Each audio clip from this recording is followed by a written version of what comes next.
Anya Geraldine sempat mengunggah foto Nadif di akun Instagram pribadinya.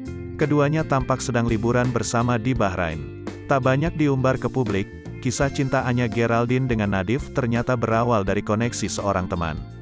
Kata Anya, ia dikenalkan seorang teman pada Nadif gara-gara sepeda. Dikenalin teman, terus diajarin main sepeda, ujar Anya dikutip dari YouTube Tasya Farasya, Minggu, tanggal 17 April tahun 2022. Diceritakan Anya, kala itu dia ingin belajar mengayuh sepeda jalan raya atau road bike. Seorang teman akhirnya mengenalkan Anya pada Nadif Zahiruddin yang berasalnya dari Medan. Anya diajari sepeda di kawasan Gelanggang Olahraga Bung Karno, GBK, Jakarta Pusat.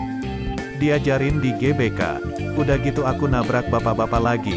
Di GBK, bapak-bapaknya jatuh, tapi aku juga jatuh, jadi kayak jatuh bareng, ungkapnya.